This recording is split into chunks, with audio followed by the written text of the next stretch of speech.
Good morning. I call the meeting of the Transportation and Infrastructure Committee to order. It is Monday, July the 21st at 9:30 a.m. Diego, can you please call the roll? Good morning. Koyama Lane. Here. Murillo. Here. Green. Present. Smith. Clark. Here. Thank you. Claire, can you please read the statement of conduct for us? Good morning and welcome to the meeting of the Transportation and Infrastructure Committee. To testify before this committee in person or virtually, you must sign up in advance on the committee agenda at portland.gov/council/agenda/transportation and infrastructure committee or by calling 311. Information on engaging with the committee can be found at this link. Registration for virtual testimony closes 1 hour prior to the meeting. In-person testifiers must sign up before the agenda item is heard. If public testimony will be taken on an item, individuals may testify for 3 minutes unless the chair states otherwise. Your microphone will be muted when your time is over. The chair preserves order. Disruptive conduct such as shouting, refusing to conclude your testimony when your time is up, or interrupting others' testimony or committee deliberations will not be allowed. If you cause a disruption, a warning will be given. Further disruption will result in ejection from the meeting. Anyone who fails to leave once ejected is subject to arrest for trespass. Additionally, the committee may take a short recess and reconvene virtually. Your testimony should address the matter being considered. When testifying, please state your name for the record. If you are a lobbyist, identify the organization you represent. And finally, virtual testifiers should unmute themselves when the clerk calls your name. Thank you. Thank you, Claire. Colleagues, we have 5 items on our agenda today. We'll probably end up taking the full time. We have some unexpected items that have come to us because the Finance Committee isn't meeting today. So first of all, we're going to hear a report on the appointments to the Portland Utility Board, which has been postponed for a couple of meetings. Then we're going to move on to 3 ordinances. And they're all from PBOT. There's a land swap between PBOT and ODOT for the Queer Affinity Village. The second is authorizing the use of CMGC, which is a construction manager general contractor alternative contracting method for a bridge improvement project. And last, an ordinance authorizing a property rights acquisition for PBOT for improvements along 82nd Avenue. And finally, we're going to hear about a brief update from Public Works on the One Water program. I think we've all been looking forward to hearing that, and as well as the Unified Capital Improvement Project.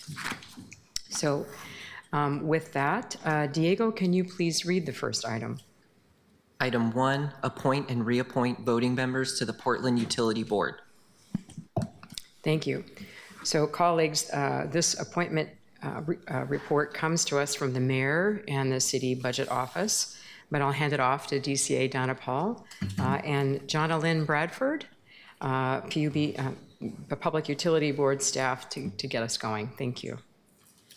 Good morning, Chair and committee members. My name is Priyadana Paul. I'm the Deputy City Administrator for Public Works, and I'm happy to be here in strong support of this item, which recommends the appointment of 5 new members and the reappointment of 2 current members to the Portland Utility Board, or PUB.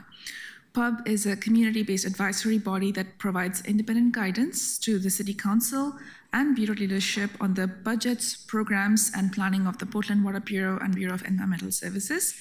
And while advisory in nature, the board plays an important role in promoting transparency, accountability, and public trust in how we manage these essential water, sewer, and stormwater services. The proposed appointments reflect a strong mix of technical expertise, lived experience, and community perspective. And these members were identified through a public recruitment process and unanimously recommended by the current PUB.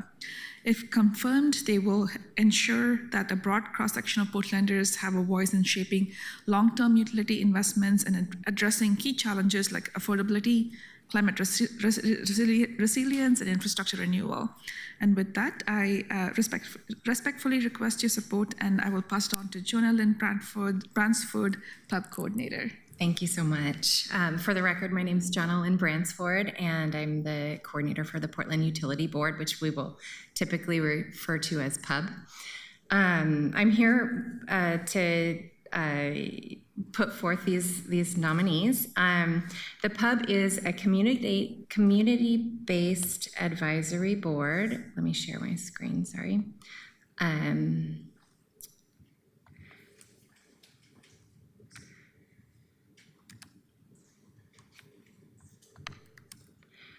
Formed in 2015 with an extensive public process. And I think DCA Donna Paul described well its charge. The PUB is composed of 11 permanent voting members and 3 ex officio members. The permanent voting members serve 3-year terms, staggered to provide consistency, as well as typical turnover of 3 to 4 members in each year. 1 permanent voting position is delegated for a union represented role. That seat is not up for reappointment today or appointment today because it's still under recruitment by the unions. It takes time for PUB members to get well acquainted with the role, given the broad scope of advice. For this reason, it is invaluable to have members serve more than for several years.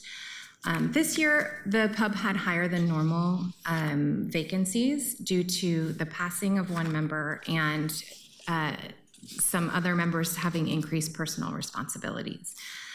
To maintain consistency and retain their very valuable input, 2 PUB members whose first terms are expiring were recommended by PUB for reappointment to their second and final terms, Alexis Reif and Lorraine Wilson.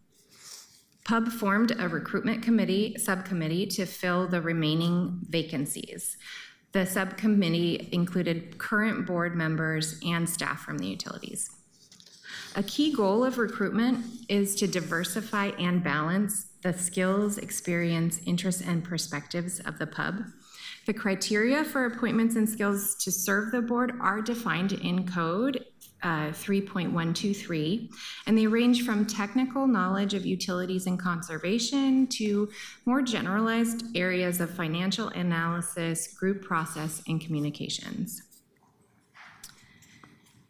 An open application process was held that resulted in 11 applicants. The staff conducted group interviews, which were recorded and reviewed by subcommittee members.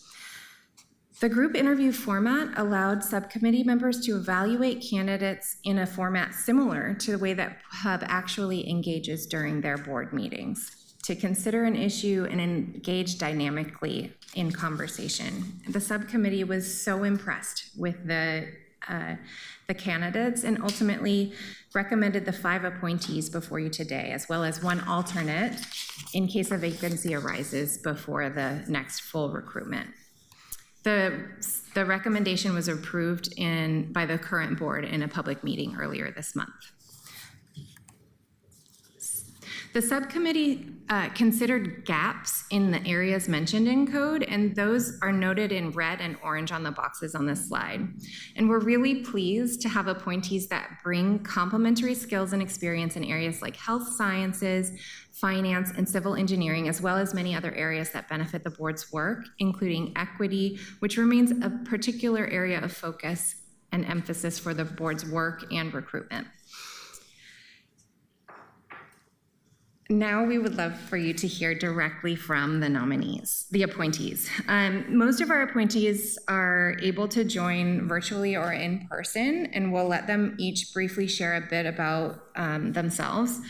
But first, we want to hear from one who is not available today, and I'll share a video that they shared. I just need to unshare or to share a new screen.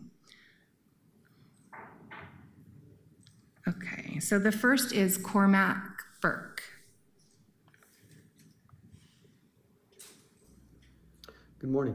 My name is Cormac Burke, and I'd like to thank you all for the opportunity to join the Portland Utility Board. I've been a Portland resident for 35 years. In that time, I've always felt that it was my duty to give back in some way. In the past, I've participated in city and county volunteer positions, which I found to be very rewarding. My career has been in information technology. For roughly 15 years of that, I worked for a large investor-owned power company here in Portland. In my role there, I learned a good deal about the challenges in running utilities, both from the provider and customer side. Utilities are among the most important services that virtually all of us require, and it's essential that the utilities factor in both the technical as well as social and cultural aspects of delivery.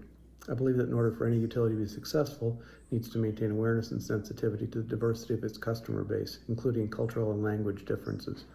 I hope that in this role I can help ensure that Portland citizens have cost-effective and equitable treatment around utilities. Thank you. Thank you. And so now I'd like to turn to those folks who are joining us virtually. If we could begin with Dr. Myra Krushbacht.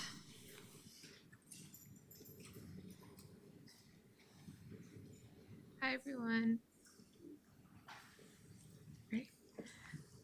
I'll briefly introduce myself. My name is Myra Krushbacht. I'm one of the emergency resident physicians at Oregon Health and Science University, and I have a particular interest in medical toxicology with a focus in environmental toxicology. My background in social drivers of health is extensive, from working with people doing memos and briefings as a legislative intern in Congress about social drivers of health, as well as working with patients extensively, both on a clinical as well as research front, trying to address needs that we could help equip them with, both in the emergency department and from steps afterwards. With also experience with working with cancer patients and their drivers of health as well. And I believe that equity and focusing on creating quality water infrastructure for different groups from underserved backgrounds and historically marginalized populations is very important. This is preventative medicine. How we take care of our cities and plan around different communities ultimately affects their health. And so I've been very excited to be able to be recommended by PUB for this board. Thank you. Next, could we go to Daryl Bob? Hi, hello. You caught me out in the field here. Just give me a moment.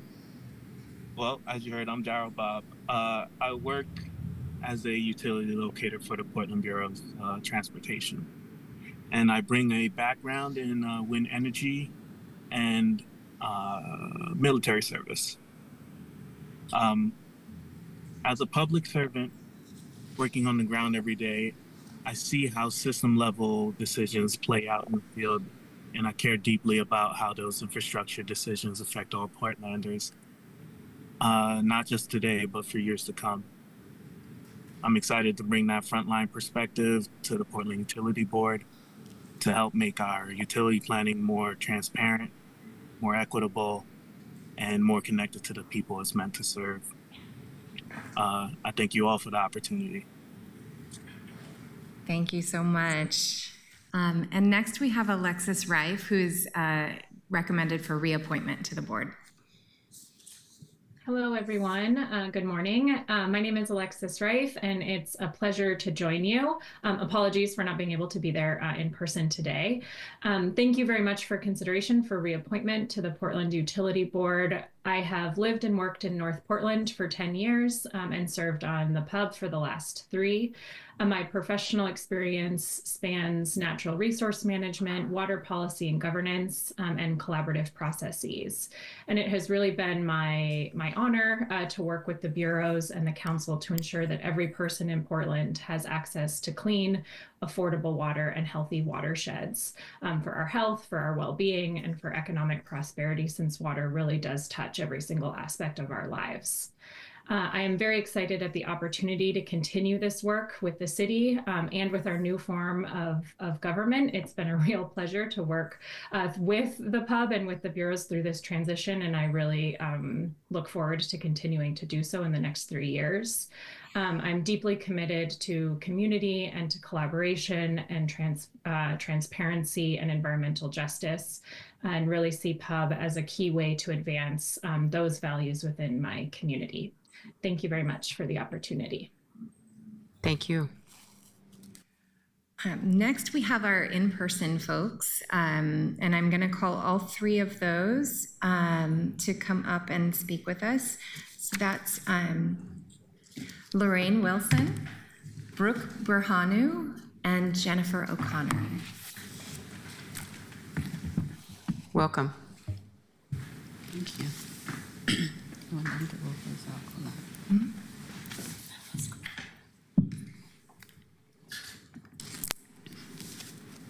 Would you like to start, Jen? Sure.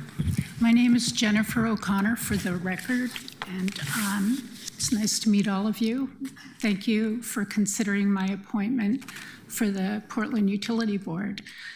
I moved with my family to Portland 25 years ago, and the first thing, of course, that struck me was the abundance of natural resources we have here and our proximity to the mountain and to the ocean. But the fact that there's streams running through our community just kind of blew me away.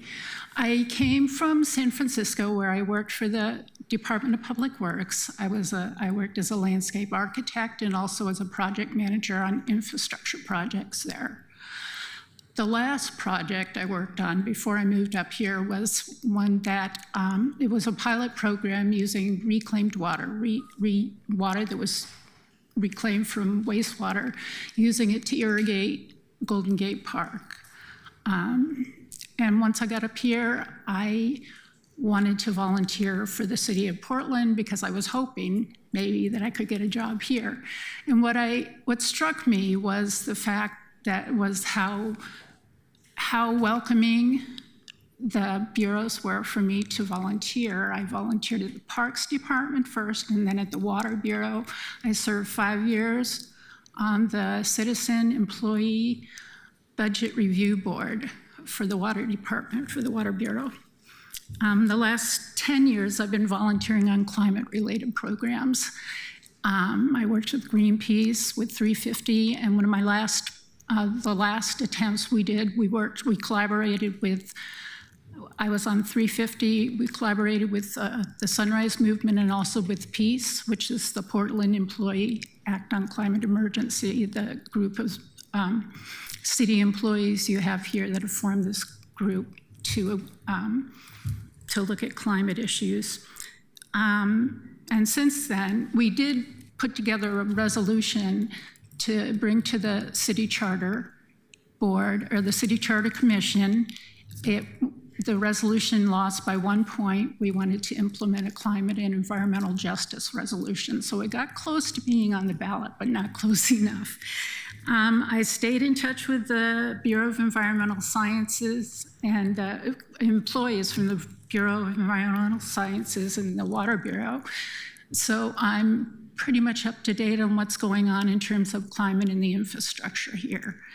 Now it's a really important, and a lot of opportunity is coming up with the collaboration of the joining of the two bureaus, the Water Bureau, the alignment of the Water Bureau and the Bureau of Environmental Sciences as they undergo the challenges coming with the One Water Initiative.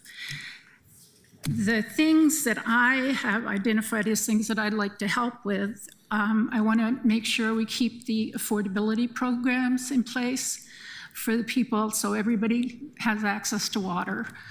I want to address I want to see the address of deferred maintenance on our water system. I want to do what I can to address that, to make sure we continue to have safe drinking water. And lastly, under the capital improvement program, I'm hoping that I can have input on instituting some kind of reclaimed water system. I know that this is a big idea, but it's one of the main components of the One Water Initiative, and I'd really like to work on that as a member of the board. Thank you. Thank you. Sure. Good morning, council members. I am Lorraine Wilson. I am here to share with you who I am, so that you learn more of what I represent as a Public Utility Board member. This will be my reappointment to serve as a volunteer to the pub.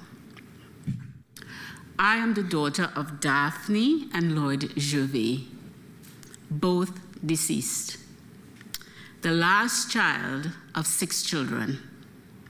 I am, but do I dare to say it, an immigrant. I should look behind my back.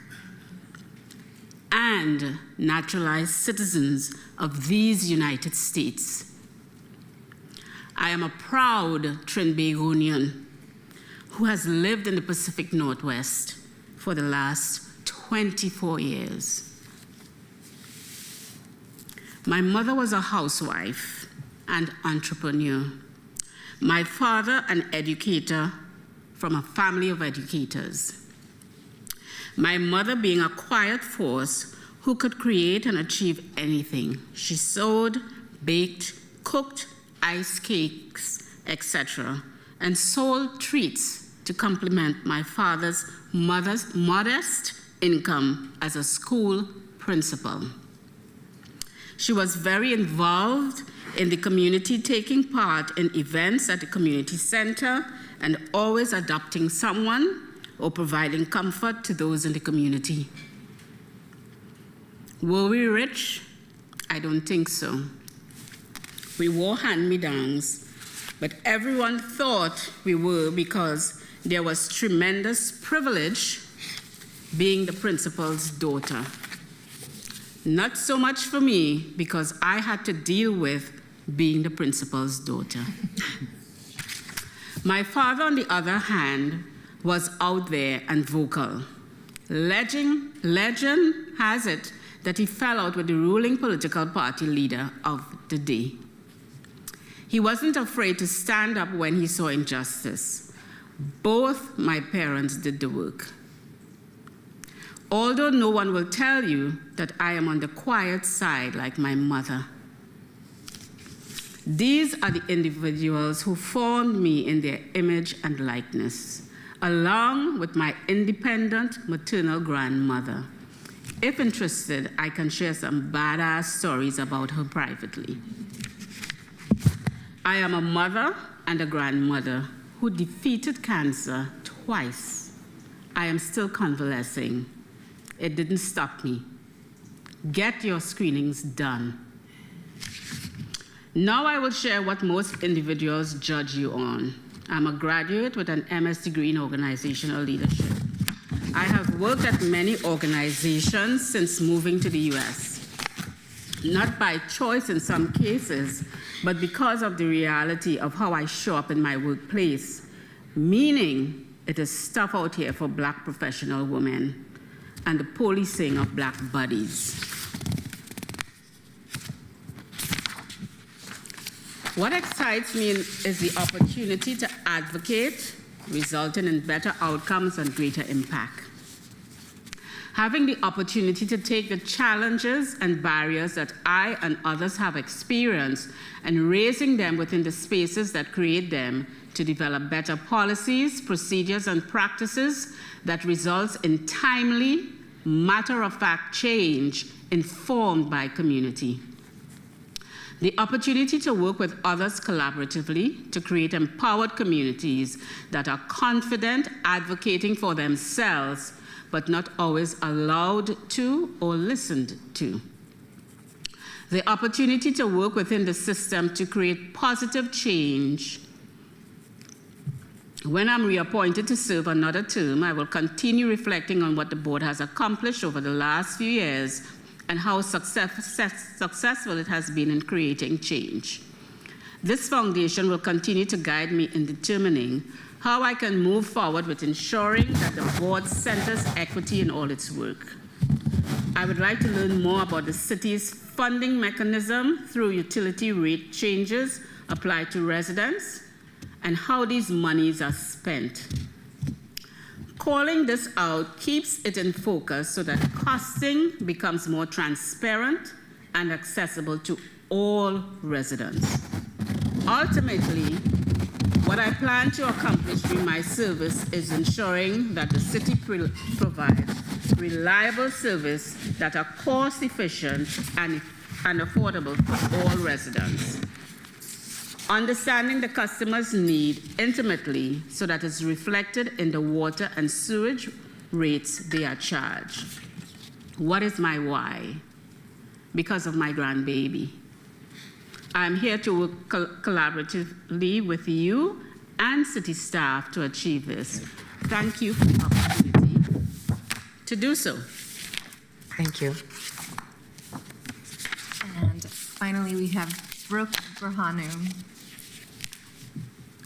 Hello, Transportation and Infrastructure Committee. Thank you for taking the time to hear from all of us today. My name is Brooke Berhanu. I'm a relatively new Portland resident. I moved here in April of last year after spending about a decade in Austin, Texas, and I'm originally from the Midwest before that.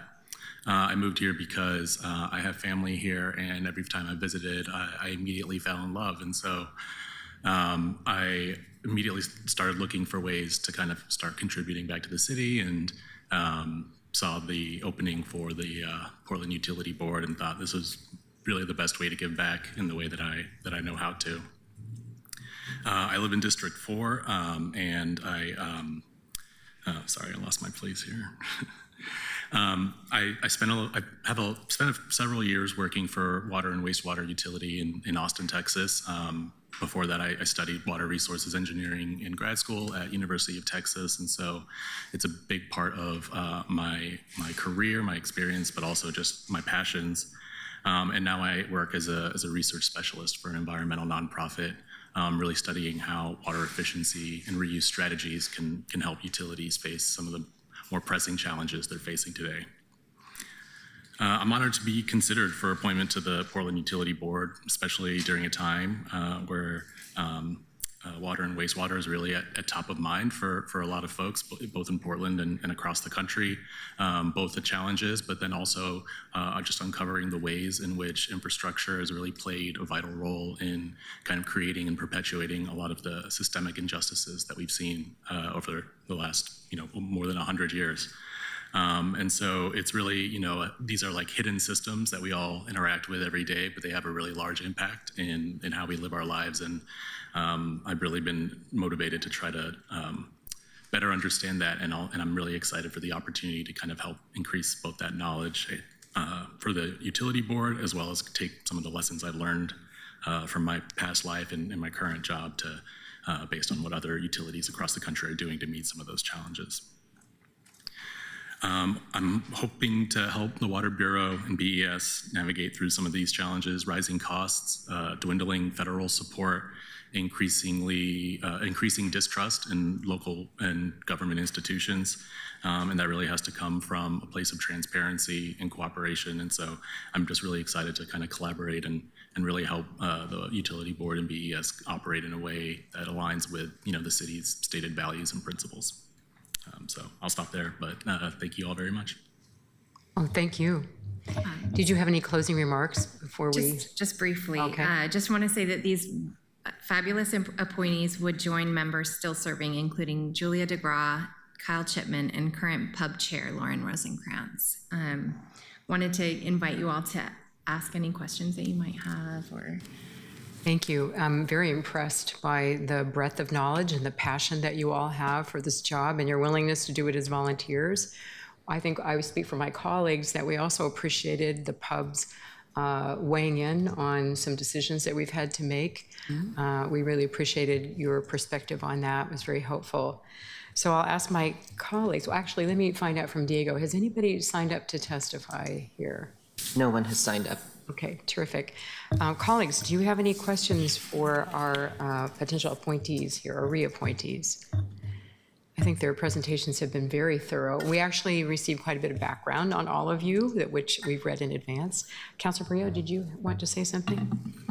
Yeah, I didn't have a question. I don't know if I'm allowed to say this, but I have to say this is one of my favorite groups of people that we get to appoint.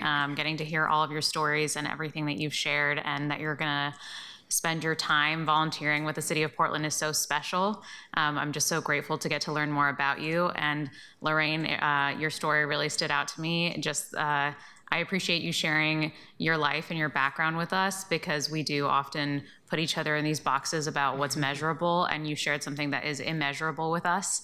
And as the only immigrant on city council, I just want to say thank you for being here, and no matter what happens, we will have each other's backs in all of this. And I'm just so grateful that all of you want to serve at this time. I appreciate your humor, your knowledge, and your care for our city. So thank you. Councilor Green. Yeah, I don't have questions, but I just want to say that, you know, we are entering a period where it's increasingly challenging to deliver our services, our public services at cost, on time, and with a rate schedule that is equitable and also sufficient to invest in our infrastructure. And I am very impressed with all of you. And I think that if we have you on this board, DC Adonapal, you will have a community advisory board that will provide you with all of the external expertise that you need to be successful with One Water. I'm super thrilled to see you all up here, and I thank you for your service, and I want to hear these stories about you being a badass at some point. So maybe not now, but in the future. Thank you. Councilor Koyama Lane.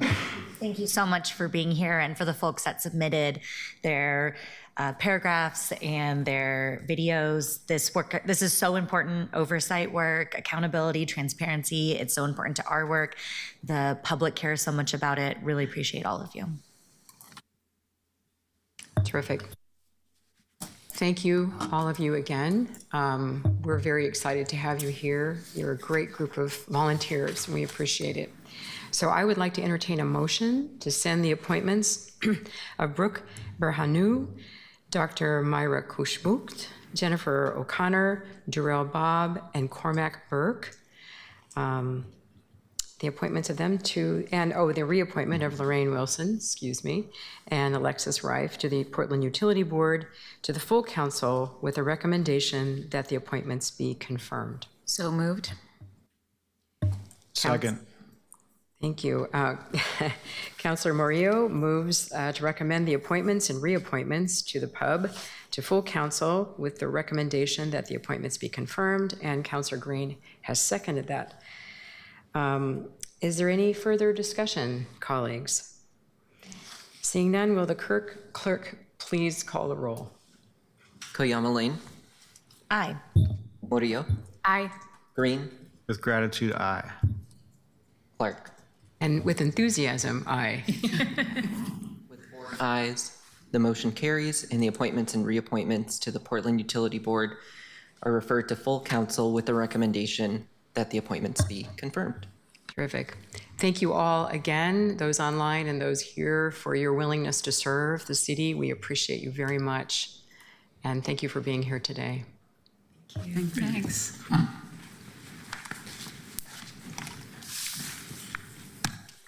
Diego, can you read the next item for us, please?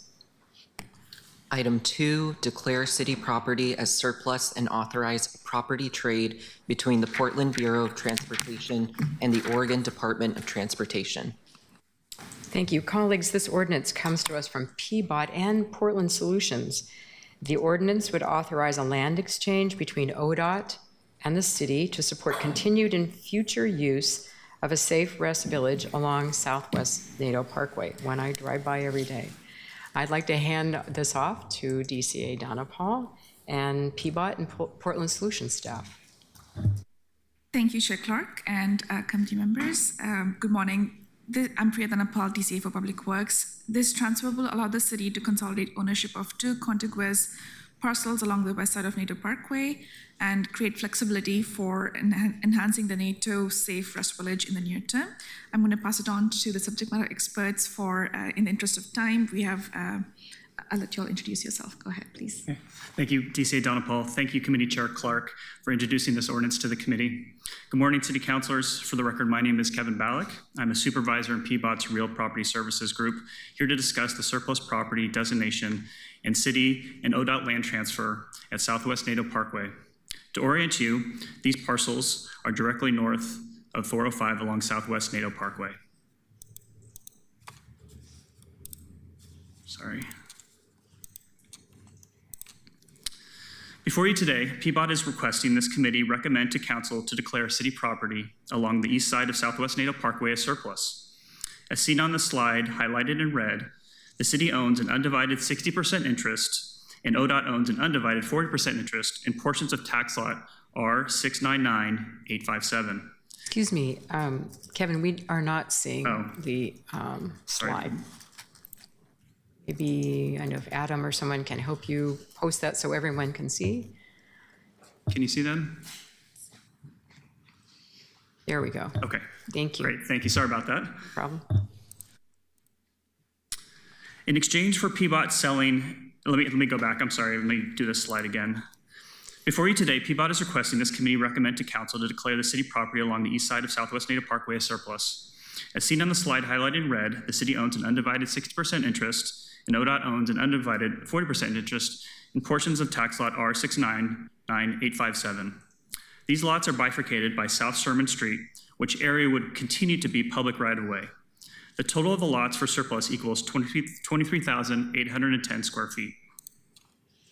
In exchange for PBOT selling its 60% interest in the property along the east side of Southwest NATO Parkway, ODOT would sell its 100% fee interest in portions of tax lot R713535 along the west side of Southwest NATO Parkway. As seen on the slide highlighted in red, the total area of the lots is 15,030 square feet. The background behind this property transfer is that the east side of Southwest NATO Parkway is a jointly owned remnant from the 1940s era Harbor Freeway, in which the city owned a 60% undivided interest and ODOT owned a 40% undivided interest. A successful trade of these property interests will result in each agency having sole ownership of their respective parcels. To get here, PBOT went through the city surplus process. In 2024, the property was declared to be excess to PBOT's needs and was then formally submitted for citywide review. The Portland Water Bureau will require water infrastructure easement over its existing pipes that cross the surplus property. Having received no other interest from other bureaus, PBOT is requesting that this committee recommend to council to formally designate the property as surplus. In accordance with ADM 13.02 2A2, this city property is eligible as a Category 1 determination for direct disposition to ODOT due to their undivided ownership of the land. In June 2025, an appraisal was commissioned to value both areas involved in the land exchange. The city's property interest was found to be $129,000 less than the ODOT property. The proposed action before you today is to recommend to the full council to declare the city's property's interest as surplus and authorize PBOT to transfer the city's 60% undivided interest to ODOT in exchange for the 100% interest in the ODOT property. City will pay the value difference to ODOT from existing surplus land funds. The benefits to the city from this transaction will allow city to control 2 contiguous parcels along the west side of Southwest Nadeau Parkway that will provide for increased capacity of the queer affinity Safe Rest Village in the short term and provide opportunity for development as affordable housing or sale on the open market in the long term. With that, I'll provide it over to Brandy Westerman from Portland Solutions. Yeah, for the record, my name is Brandy Westerman. I work as the Emergency Humanitarian Operations Director within Portland Solutions, and it's my job to oversee the city's sheltering program. So the Safe Rest Village has been in existence now for 3 years on Southwest Nadeau. We had previously leased a portion of the ODOT property. However, we were not able to place sleeping units on that property due to ODOT rules. So this land swap will enable us to then utilize that property fully so that people can sleep at that Safe Rest Village in that space. We're in the process of reallocating pods from the recently closed Peninsula Crossing Safe Rest Village in order to expand Southwest Nadeau from the existing 35 sleeping units up to about 55 sleeping units. So that will allow for an increased capacity and allow us to not lose the full capacity from the closing of Peninsula Crossing Safe Rest Village. This is one of our most successful Safe Rest villages. It has been very successful in moving about 55% of the people who have exited into temporary or permanent housing. Thank you. With that, I'll take any questions you may have. Great, thank you very much. So let me ask a question about just the surplus property disposition process. It's very cumbersome, as it seems to me. I've explored it for other reasons. And it took about, what, 1.5 years to go through this disposition process? Yep. And all the different city bureaus had an opportunity to weigh in whether they want that property or not. And the Water Bureau, or BES, did. So that's good. I know that's a very cumbersome process, difficult to go through. And the state has its own property disposition process. I think that's just as complicated as the city's. And I don't know if, so ODOT, it's just a simple sale. It's not a declaration of surplus property.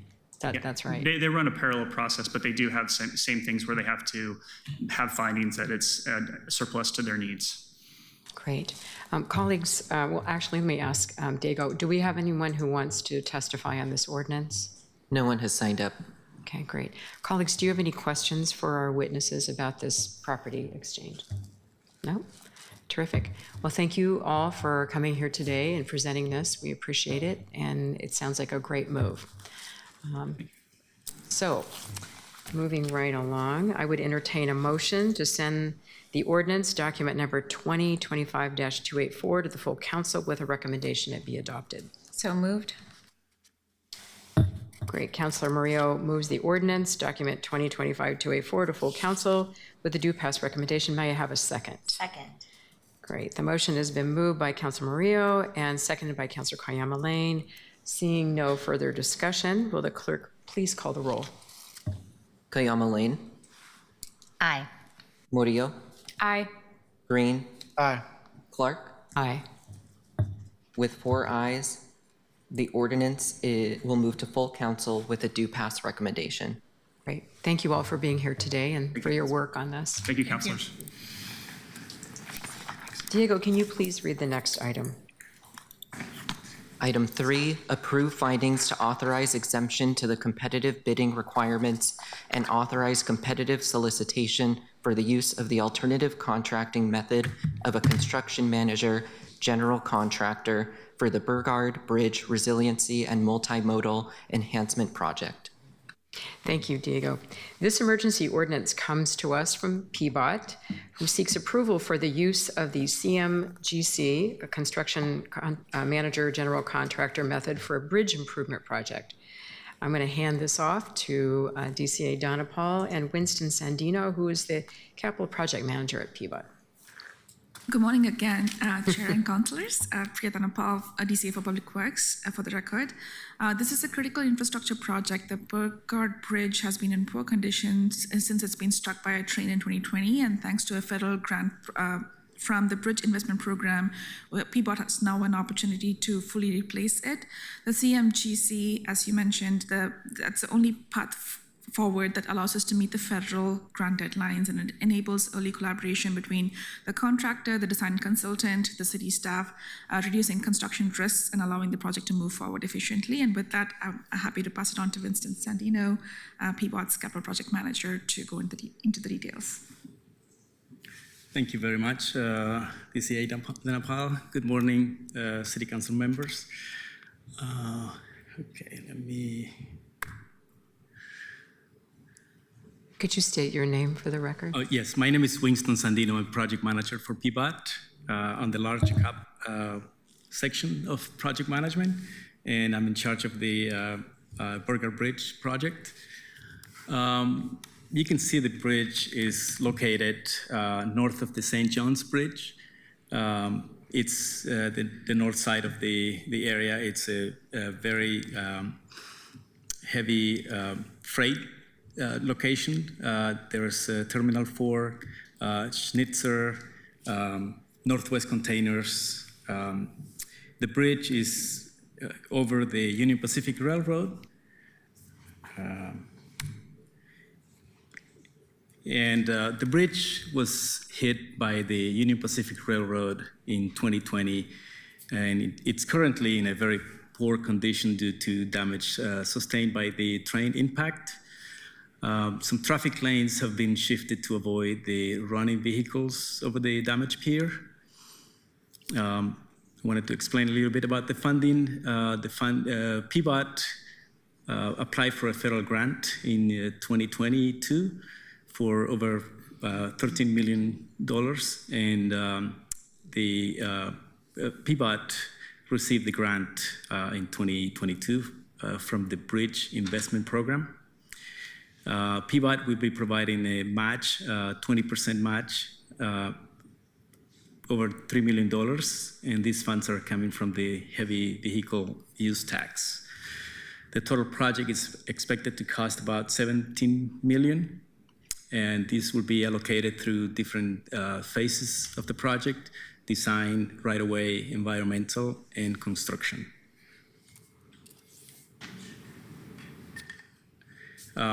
I just wanted to kind of explain what the conditions of the bridge is and what we're proposing to do. You can see the cross-section above. It's the existing bridge, which has 5 columns or 4-span bridge. Down below, it's the railroad tracks. The new proposed bridge is going to be just a single-span bridge, which will have plenty of room for the railroad to install new tracks or have plenty of space so it would not damage the piers in the future. So the reason is, why are we using CMGC contracting method? The traditional design, bid, build method and construction approaches will not allow us to meet the project deadline. In a nutshell, basically what we do originally is just design the project, and once the design is completed, then we go out to bid, and then we have a contract doing construction. So, and that takes about a year or so, because we have to do environmental, right-of-way, utilities. So it takes a while to complete the project. So the construction manager, general contractor, CMGC, it's the only delivery method that will allow PBOT to meet the fiscal year 22 Bridge Improvement Program requirement, because the requirement was to obligate the construction funds by September of 2025, which is in 2 months. So we would not have time to do the traditional design, bid, build method. So why is this method different than the design bid build? So the CMGC approach allows for routine dialogue between the owner, the designer, and the CMGC while the project is being designed. So right now we have a consultant doing the design, and we're going to bring a contractor on board to collaborate with the consultant while we're doing design. So this dialogue allows for the team to identify risk, constructability issues before design is complete, which makes the project faster and less expensive to construct. I think that's it. If you have any questions. Thank you. Appreciate that. I'm sure we have questions. Councilor Koyama Lane, you were the first questioner. Thank you so much for being here in this presentation and explaining this.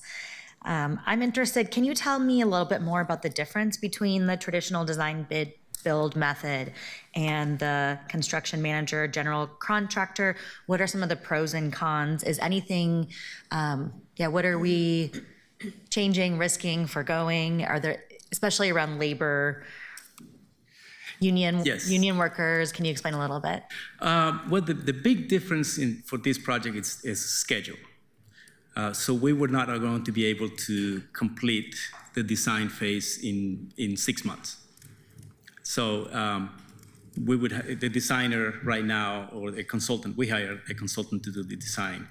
So they are going to be doing the design, and about 30%, 60% design, we will bring a contractor to look at the design, and then both of them will be trying to figure out what's the best savings during the design phase and construction phase to save some money and risk. When we design, when we do the design build, we just do the design. We don't have a contractor on board, so we just do the design, send it out to bid, and then the contractor comes up with their own method of construction. And at that point, it could be risky since they don't know what they can encounter. But if we bring them earlier and we work with the designer, they can make some changes during the design phase. And also, and the main thing for this one is actually the schedule, because the Bridge Investment Fund required us to finish design by September 2025. And if we use the CMGC method, we can do preliminary design and the environmental phase, complete that by September of 2025. And we don't have to complete design until after next year. So all we need to do right now is complete the environmental phase, and that would then they can obligate the construction funds. If I might add, it's been a few years since I did the engineering construction, but from my experience, and you can correct me if I'm wrong, in the design build, the contractor is chosen based on the lowest bid after the design is complete, which can lead to pressure to cut labor costs often by using less expensive subcontractors, regardless of workforce quality or union status. In the CMGC, the contractor joins early during the design, which allows the city to set expectations around union labor, apprenticeships, or equitable hiring from the start, leading to better job standards and workforce outcomes. And that's my understanding. And is that very good? Very In good. both situations, thank you for bearing with me as I'm trying to figure this out. We're contracting out. Yes. There's not an option to do this in-house. Yeah, okay. Thank you for clarifying. I just want to add to that. TriMet uses CMGC all the time, and it provides a lot of flexibility, a lot of iteration, but they're much larger projects than the bridge. And they use union labor in that process. So it's a common form. CMGC is very common. Okay, Councilor Green. Thank you, Madam Chair. Thanks for the briefing. I guess my question would be, does the city use CMGC typically? Is this new to us? And if it's not new to us, do we generally realize those cost savings that we expect? Yes, we have done, I think the city of Portland has done several CMGC, BES, the Water Bureau. PBOT has done maybe 2 or 3 CMGC projects, but this is actually the first CMGC project for PBOT using federally funded, federal funds. So we have some experience doing this work. I appreciate that. And, you know, colleagues, from my perspective, it's sort of a no-brainer because we have to hit the scheduled timeline. That's the biggest risk to the project. And what are the consequences if we wouldn't hit that? We would not be eligible for the grant? Yes, they will remove the grant and we will lose it. Okay. And this was the bipartisan infrastructure law grant, IIJA? It's a bridge investment fund. That's. Yeah, but it was funded out of the bipartisan infrastructure law, if I'm not mistaken. So we want to make sure we move quickly and get those monies. Yes. Right. Okay, thanks. Thank you. I have a couple of questions. It's not clear to me from the design what happened when a rail car hit the bridge and damaged it. Was there no responsibility on the part of the railroad to help with us? I knew you were going to ask that question. Of course. And I don't have the answer because I did ask the question. I think I'm going to ask leadership to respond to that. But I think at this point, there are 2 things to do. One is to fix the column that was hit. And one is, since we get the funds, we're going to repair, instead of repairing that column, we're just going to replace the entire bridge and then just go. But I don't know if there is if the Union Pacific Railroad is going to pay for anything, so. Chair Clark, we have Director Williams here, if you would like to invite her to answer the question. Sure. Please. Come on up, Director Williams. I have another question about this too. Hello. Good morning, everybody. Millicent Williams, Director of the Portland Bureau of Transportation. Thank you. My question was just about the responsible party and why they're not contributing to the cost of the bridge. There were a number of factors that were considered as the project was determined that we needed to move forward with a replacement. And the party that was responsible did not necessarily feel that it was required for the bridge to be replaced. Our risk assessment is a little bit more stringent perhaps, and recognizing our responsibility for making sure that we're moving Portlanders through, or anyone using that right-of-way through safely. We made the determination that it was something that we needed to do, and we were able to, based on that argument, receive the grant funding to be able to deliver that project. Well, the good news is that you got the federal money. We did, and it is obligated, and yes. So we will be able to move forward with the bridge as planned. Well, let me ask another question. I noticed that you got the grant in 2022. Why did it take so long to get here? Well, for large capital projects like this, it does typically take a fairly long time. The design process, the right-of-way acquisition process, all of the components around locating utilities, all of the factors that lead into a major reconstruction really take a lot more time than I think most of us imagine. As I continue to dig into more and more of our capital projects, the discoveries that we find out along the way often impact timeline, but the larger components are that when we initially requested the funding for the grant, unlike other grants or other projects, it was not until then that we started the process of the design and all of that. Whereas in other project cases, we often have a great deal of project development that happens first. We have some pre-design that happens that helps to inform and shorten the overall schedule. But when you're starting from A versus maybe G in the process, it ends up taking a little bit longer than folks anticipate. Thank you for that. Is there anything that this committee can do for you to expedite a capital project?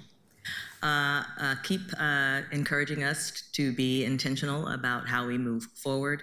There are a number of steps that are in place, and the more that we're able to educate everyone about how long it takes to deliver a capital project, how we build out the funding for projects, often that leads to some of the delay. I often reference the 4th Avenue project.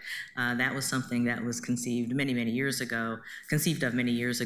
It took many years to get the full funding that was necessary for us to be able to move forward. Our plan is to always ensure that we have full funding before we move forward with a project. So when we're seeking funds, as we're looking at our strategies for ensuring that we're delivering capital projects on time, within scope, within schedule, and on budget, understanding that and having your support for us to be able to move forward is really important.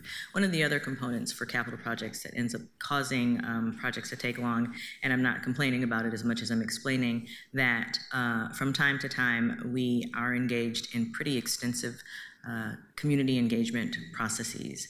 And many times those processes take many months, sometimes many years, and to get to a point of consensus, or at least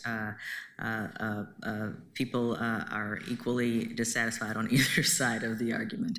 But sometimes that takes a long time. And in the construction cycles that we're responsible for delivering on or within, construction season, as you're experiencing now, is during the dry months. So we try to fit in as much as we can between April and October. If we miss the timeline, we'll have to wait another year because it's too wet. It's the conditions did not suggest that we would be able to deliver the projects in a timely fashion. So it would require us to wait almost in some instances another year. One of the things, however, that the mayor even encouraged us to do as we're thinking about our capital projects is making sure we have everything together before we start. So that once we start, we can finish within that season. And that's really, really important for us to make sure that we're doing, and a practice that we'll be engaging in and intentional around this coming fiscal year. Well, I appreciate that explanation. I think it can be very confusing for the public to see a project when we're also talking about we don't have any additional resources, and it's just very confusing. And then the public participation process, which we've been very dedicated to as a city, definitely has a downside, if you will, in terms of delay. So I appreciate your pointing that out to us. Absolutely. And there are maintenance projects and capital projects. And so that too is a space for an opportunity for us to provide greater clarity about the differences and the similarities. But sometimes folks are saying, well, you should be doing this. And we're like, but this project only allows for us to do this. And capital projects are typically those projects that aren't maintenance-based, although at the end of them, we intend to maintain them. They're not something that's basic paving, basic maintenance, although we do try to fit that into all of the projects that we're working on.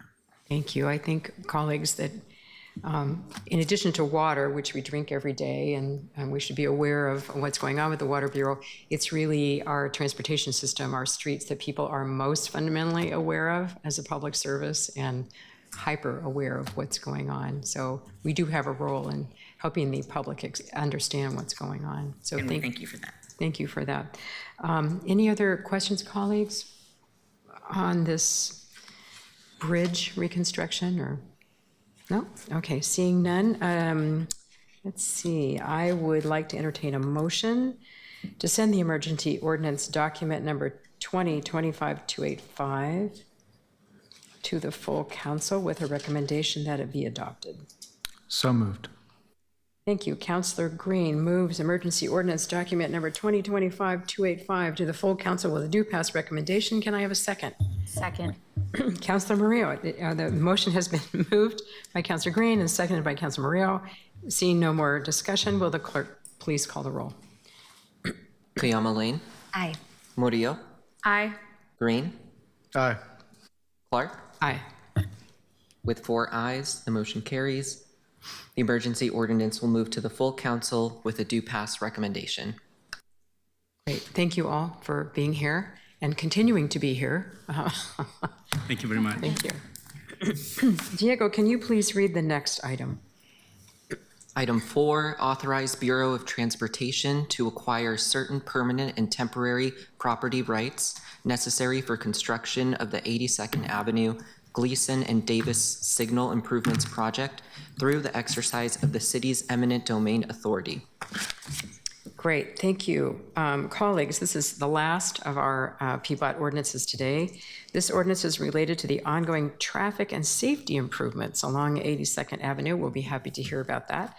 So I'll hand this off to DCA Donna Paul to Good morning again, Chair and Councilors.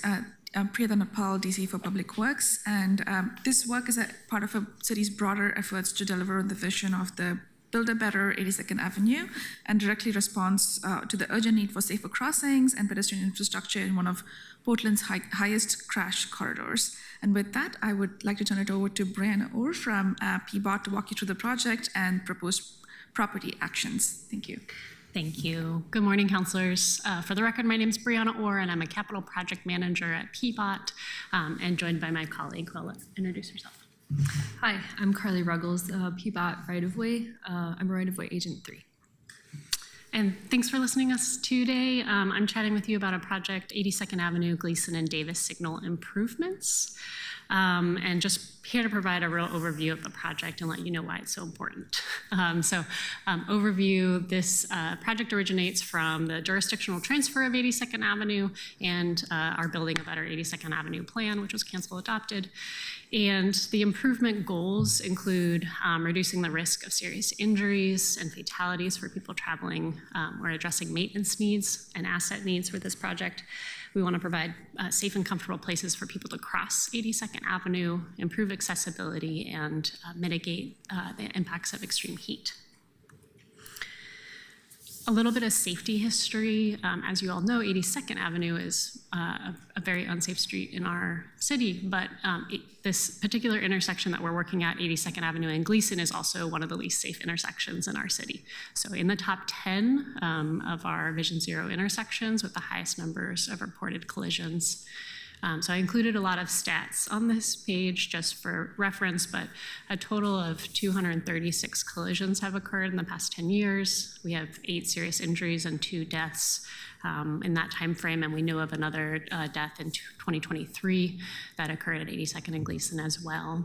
And then we also have a notable pattern of left-turning crashes, which part of our design will address through the implementation of traffic separators and median islands. So a little bit more information about the scope here. We're upgrading 2 traffic signals at Gleason and at Davis. We have ADA ramps and push buttons as part of the project. We're widening the sidewalk on the east side of the street and planting street trees. We are installing concrete separators and median islands with landscaping, new street lighting, upgrading inlets, and also have a little bit of pavement repair on Northeast Davis. Oh, and I wanted to just mention, you all are probably very familiar with the area, but this area is serving Montevilla Park, Montevilla Community Center, as well as Vestal Elementary School. So a lot of activity right here with pedestrians, young people, families. We're currently at 95% design with this project and would like to begin the right-of-way process, which is why we're here today. Funding sources, we have $4.8 million from FHWA as well as $500,000 from the Portland Clean Energy Benefits Fund. And we've been doing quite a bit of public engagement as part of the Building a Better 82nd Avenue project program, but also this project specific. So we send out mailers and biweekly email newsletters. We had an online survey back at our 30% design phase. 2 in-person open houses, 7 meetings with community associations and stakeholders, 9 meetings with business and property owners. We tabled at 3 community events. And then we have upcoming engagement that's specific to right-of-way with property owner meetings and more construction notifications once we get there. But all told, about 1,100 people we've engaged with to date. And then I'll hand it over to my colleague, Carly. Yeah, hi. So I am here from Peabot Right of Way. We are seeking authority to initiate the negotiations and extend offers of just compensation to property owners for acquisitions for the easements that are needed to build this infrastructure. If negotiations are unsuccessful, the city may proceed with condemnation to obtain the easements to complete the project. Easement acquisitions are... Carly, can you move a little bit closer to the mic? Sure. Is this better? Do you want me to start over? Or? Okay. Easement acquisitions are required from 7 property owners, and they include 5 permanent easements and 8 temporary easements. One owner owns 2 parcels. The permanent easements are needed to facilitate the construction of the ADA sidewalk improvements, signal infrastructure, and the safe pedestrian walkways going in. Temporary easements will support construction of those construction activities. And all property owners have been notified of the city's intent to acquire these property rights. They've been informed of the upcoming council hearing, and we sent certified mailers that were all confirmed to be delivered. And we will be doing continual follow-up calls as well. And that's what we have for you today. Happy to take questions. Thank you very much. Diego, has anyone signed up to testify today? No one has signed up. Okay, thank you for that. Colleagues, do you have questions for our witnesses on this project? Councilor Koyama-Lane. Thank you so much for being here and for your work. I'm wondering if you can tell us a bit more about the types of properties that they're requesting for eminent domain. Is there any displacement that the council should be aware of that we should consider?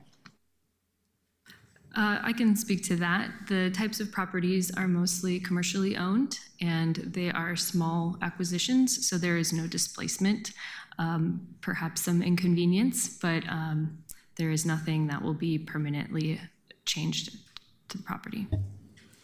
Can you share if the property owners are opposed or amenable to this? Yeah, I can speak to that a little bit. In the design process, we have engaged with property owners and business owners and made design changes along the way to accommodate folks that engaged with us.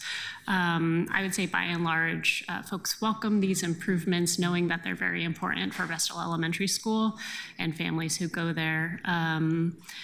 And I would say the largest pieces of the easements that we're looking at are either required for the signal replacement, which I think most folks understand that it needs to be replaced, and then also the sidewalk widening on the east side of the street. And I would say actually folks have been very amenable and have had either personal experience or know somebody who has gotten hurt on 82nd Avenue, and so they're pretty empathetic to what we're trying to do there. Absolutely. Okay.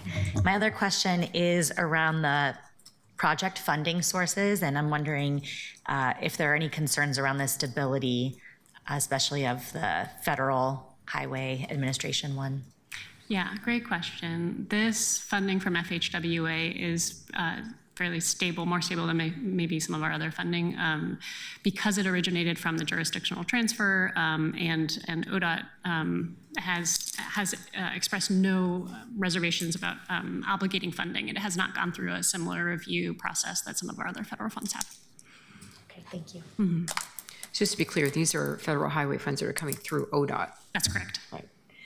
I have a couple of questions if my colleagues don't have any more. Two questions. Did the engagement that you were involved in with the neighborhoods or organizations, did that result in any changes in the project? Yes, great question. It did, especially around 82nd Avenue and Davis, the intersection improvements that we are doing there. We presented a few options early on in design, a range of balancing safety and access for Davis Street. So what we resulted in is allowing left turns into Davis from 82nd Avenue, and exiting Davis will be a right turn only. So that's a change for traffic, but also a improvement for safety. We're able to better protect pedestrians who are crossing 82nd Avenue on the south leg of 82nd. Is it primarily residential, Davis? Davis is primarily residential. There are the food cart pod, Montevilla Yard food carts on that southeast corner of Davis and 82nd. So we worked with them to really understand their access needs. And that was one of the things that they were really asking us for, and we were able to make that happen. Great.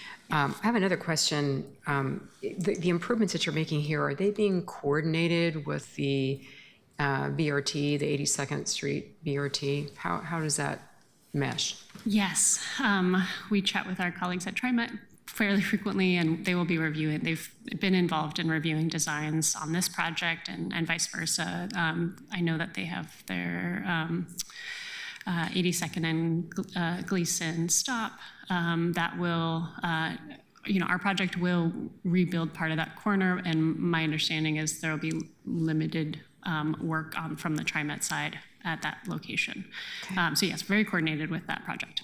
I sure hope so. I'd hate to see this work done and then have to redo it again once the BRT project gets going. Great. Any other questions from my colleagues? Okay, if not, I would like to entertain another motion, last of the day, hopefully, to send this ordinance, document number 2025-286, to the full council with a recommendation that it be adopted. So moved. Councilor Koyama Lane moves ordinance document number 2025-286 to the full council with a due pass recommendation. Can I have a second? Second. The motion has been moved by Councilor Koyama Lane and seconded by Councilor Murillo. Seeing no discussion, will the clerk please call the roll? Koyama Lane. Thank you. I especially want to call out and appreciate the community engagement work you guys all engaged with. Thank you so much for your leadership on this safety initiative. I vote aye. Murillo. Ditto, aye. Green. Aye. Clark. Aye. With 4 ayes, the ordinance is referred to the full council with a due pass recommendation. Great, thank you. Thank you all for being here today. Good project. Okay, now we're moving on with what we've all been waiting for, is the One Water and Unified Capital Improvement Program update. Diego, can you please read the next item? One Water and Unified Capital Improvement Program update. So colleagues, we've mentioned this before. With Public Works under the scope of our committee, we've spent proportionally more time on transportation issues, actually, along with a focus on asset management and budget priorities, but we haven't had a chance to really do a deeper dive into BES or water, which is why we've asked our DCA Priya Dhanapal to give us today just a high-level overview of the work underway to integrate the city's water, sewer, and stormwater infrastructure programming, as well as our investments. So with that, I'll hand it off to DCA Dhanapal. Thank you. Good morning, Chair Clark and councillors. Again, this is Priya Dhanapal, and I'm the Deputy City Administrator for Public Works. It is an honor to share with you our One Water journey from the past 1 year. The then Mayor Wheeler and City Administrator Mike Jordan endorsed Portland's adoption of One Water framework, which is a major milestone for our city and a powerful shift in how we think about infrastructure. This framework is more than just about water, it's about how we work. It promotes intentional collaboration between our utilities, our community partners, and city bureaus to deliver better social, economic, and environmental outcomes for Portland.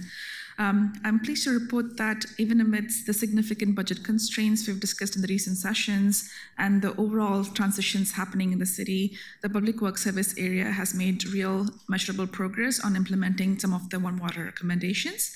And what we'll share today is both the status report of what we have accomplished so far and a high-level look at what is happening, our priorities up ahead.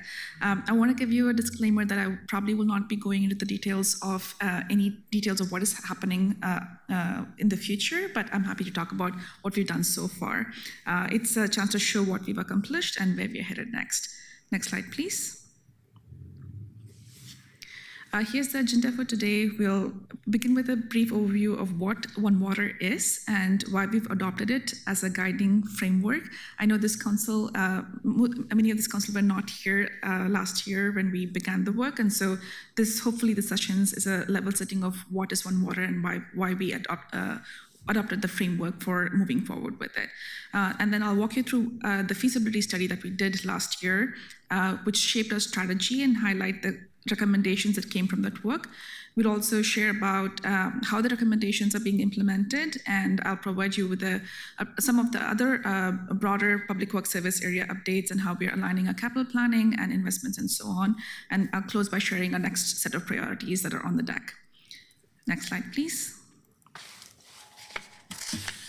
At its core, One Water is a mindset. It sees all water in its life cycle, whether it's drinking water, wastewater, stormwater, and even natural systems as a part of a single interconnected cycle.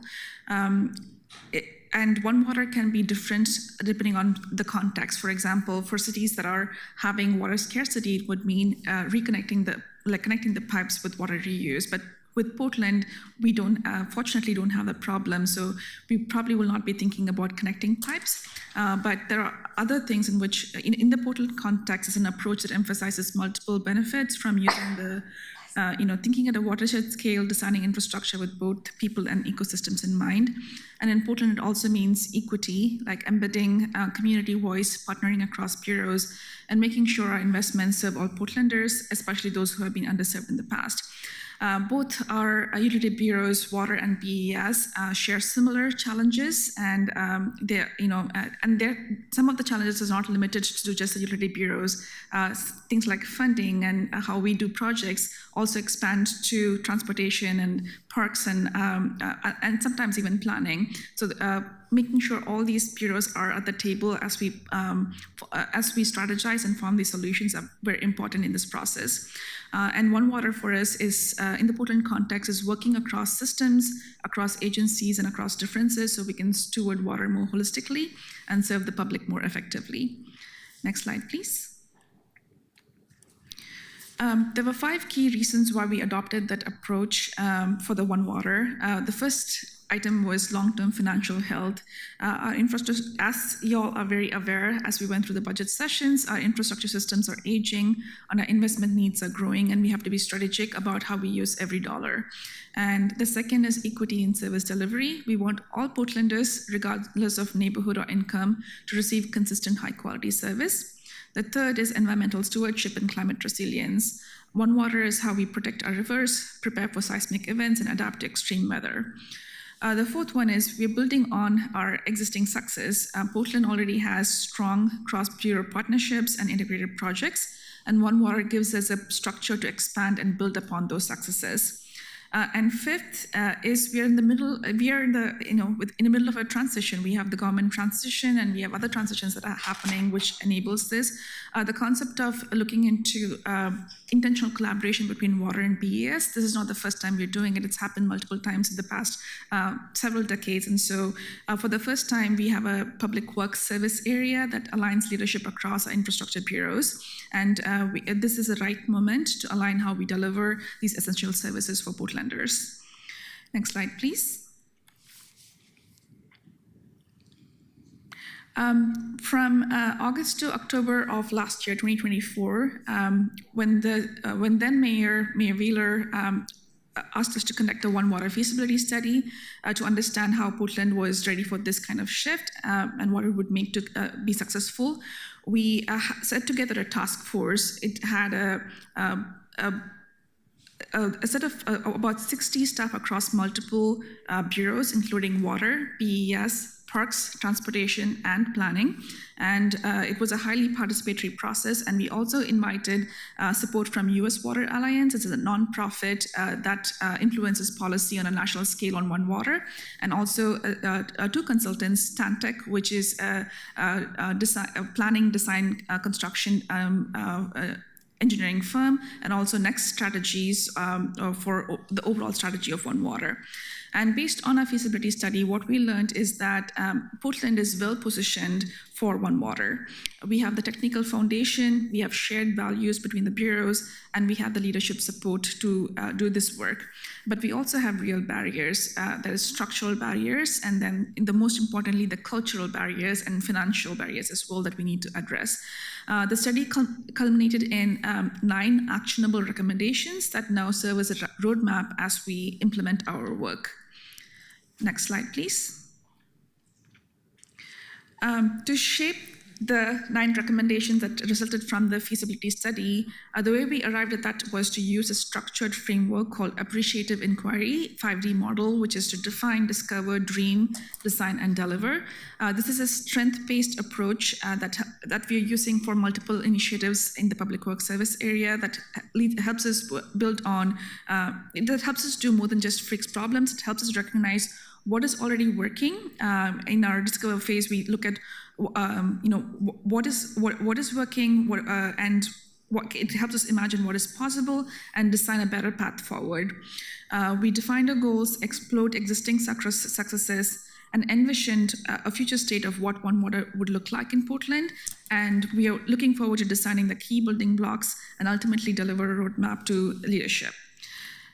This process built ownership and alignment across the bureaus and the task force members, and that's been critical to getting us to where we are today. I also want to honor the cultural differences and some of the structural differences that were ongoing as we went about this process, and I want to give great appreciation to the staff who brought their best to this process in trying to do the best for Portland, for the city of Portland.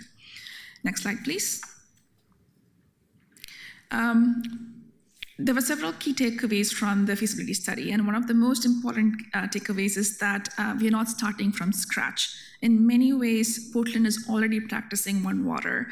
From a boulder infiltration project to a green stormwater infrastructure, we have real-world examples of integrated multi-benefits projects. One of them that you all recently attended is the Washington Park Reservoir project. It was primarily a water project, but there was also PBOT and BES elements to it as well. What's been missing is a system that supports intentional integration at scale. There is some collaboration that's ongoing, but we want intentional integration across the bureaus in every level. This study also confirmed that our people are our biggest strengths. We have a highly capable, talented workforce that shares value around equity, climate resilience, and community benefits. But our structures like funding streams, governance models, and operational silos weren't built for true integration. So now with the formation of the public works service area, we have this organizational architecture to support the coordination One Water requires. And that's why this moment is so important. But we also know this is not going to be an overnight transformation. It'll take time, possibly 3 to 5 years in some cases, to fully embed this approach. But infrastructure, as you know, is built in decades and sometimes even centuries. And we are laying the groundwork now for a city that future generations can count on. Next slide, please. This slide shows the 9 key recommendations that came out of the feasibility study that now guide our work. And I don't want to go through each one of them in detail, but one of the primary ones was to have a One Water leadership team to provide strategic oversight and align decisions across bureaus, so we're making informed, accountable, and collaborative choices. And this is a huge change, and I want to acknowledge that. And we want to implement change management systems that support our workforce through this transition with clarity and care. And One Water framework also brought out the importance of having a unified strategic plan for public works.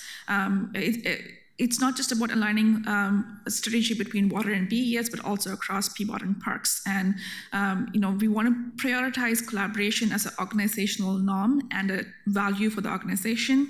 And one of the key things that came out was an integrated infrastructure management approach to maximize return on investment by creating a unified capital improvement plan, which I'll talk about shortly as well. I also want to give importance to having integrated communication strategy. We want to make sure our messaging, our community engagement are aligned and consistent as well. And also equitable workforce strategy is also going to be very important, as well as affordability strategy. Our one thing that we will be coming back to council year after year is the potential of increasing rates, and our current forecasted rates are looking at 5 to 6% increase year after year. So affordability strategy is going to be really important. We want to make sure essential services are more accessible regardless of income or housing type. And we have a strong group of talented individuals who are really compassionate about making sure we have really good affordable strategy and are working on that currently. Recommendation that came out of this is the natural resources service delivery alignment. This has been a priority for the city as well as advisory bodies like PUB. And so we are looking to see how we can better integrate how we manage forest, green spaces, and waterways. And with parks moving over to public works service area, there's opportunities to realize over there between BES and parks as well in creation of the natural resources service delivery. And I want to emphasize these are not aspirational concepts. They are an operating framework, and our team has been already shaping how we plan, communicate, and invest and deliver in all these recommendations. Next slide, please. Since October, which is when the feasibility study was published, the recommendations were published, we've moved from vision to action. We can go over to the next slide. We've stood up a leadership team and an ambassadors team and began drafting a unified strategic plan and launching capital integration and so on. What I'll walk you through next is how each of these pieces is coming to life, what's already in motion, and where we're headed next. So in this slide, one of the most visible and powerful changes that you will see is a unified executive leadership structure of public works service area, with me as a DCA and Director Williams, Director of PBOT, Director Light, the Water Bureau Director, Director Liu, BES, and Director Shumansky for Parks. For the first time, these historically siloed bureaus are governed through a single executive forum, and we meet regularly, making joint decisions, aligning strategy and budgets. So this group is also responsible for advancing One Water priorities, with BES and water having the core priority. We also, as a team, resolve cross-bureau challenges, and we focus on leading cultural and operational shifts required to truly integrate our infrastructure services. This level of coordination is what enables us to move towards a unified utility model, starting at the very top. And that's not just efficiency play, it's about service alignment, physical sustainability, and customer experience, ensuring Portland's seamless system. They look at us, they don't see the silos in the government, they look at us as City of Portland, and likewise, we shouldn't look at them as Team Water or Team BES, it's Team Customer. Next slide, please. I want to give big kudos to the people in this slide over here. And one person that is missing here is Becky Tilson, who is the first One Water project manager and ambassador who helped create the framework, who helped set it all up. She's not in this, she's working for the city administrator right now, but along with her, these are staff across BES, Water, and PBOT and the broader public works service area. And they have stepped up to lead from within. They're translating strategy into operational change. They're surfacing challenges and helping lead the teams adapt to this new way of working. This group is our change network. They've been essential in advancing the Unified Capital Improvement Plan. They've been developing tools for transparency and performance tracking. They've been supporting affordability pilots and, most importantly, maintaining a feedback loop between staff and leadership. Last fall, the One Water and the Public Works Ambassadors team led a functions inventory, which is a cross-bureau effort to identify where we have the most opportunity for shared services, coordinated planning, and smarter resource deployment. And they're not just supporting the transition, they're helping shape it, and their work is laying the cultural foundation for a truly integrated service area, including future unification of programs between Water and BES. Next slide, please. I'm shifting from One Water to Unified Capital Improvement Program. As we move from vision to implementation in One Water, capital planning has been one of the most urgent and immediate focus areas. Why? Because the way we plan, design, and deliver infrastructure projects directly affects community outcomes, whether that's safe drinking water, cleaner rivers, reliable roads, or accessible parks. And as Councillor mentioned, Councillor Chair Clark mentioned, many of our infrastructure bureaus have a very visible,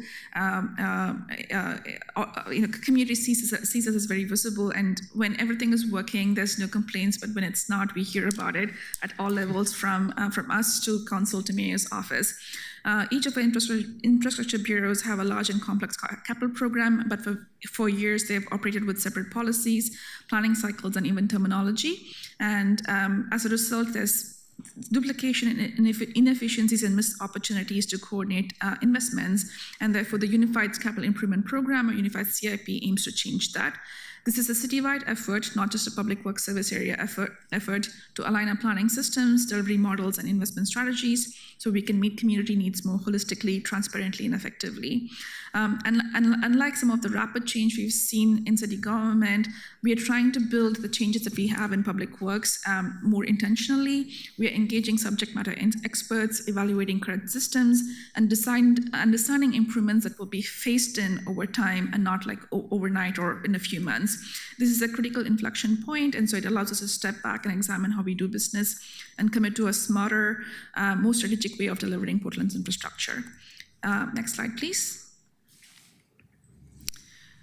One of the most encouraging insights from a unified CIP work is that we are already aligned in more ways than expected. Every bureau follows a process, a similar process to deliver capital projects. It starts with planning and asset management, and then moves to design, funding, procurement, and then construction, operation, and long-term maintenance. But because each bureau has historically worked in a silo, these commonalities have not always translated into consistent collaboration. And so we want to get to a point where we want to avoid duplication, try to avoid longer timelines, and sometimes even confusion for the public. Like when we pay a street 1 year and take it up again the next for utility work, these are things that we are hoping to not have. By formalizing our collaboration, we can bring consistency to how we prioritize projects, staff them, and also, most importantly, engage communities. And ultimately, this means we can deliver better outcomes and more value and more clarity for the public. Next slide, please. This slide here speaks to the scale and complexity of what we manage. Across the public works service area, we oversee more than $75 billion in infrastructure assets.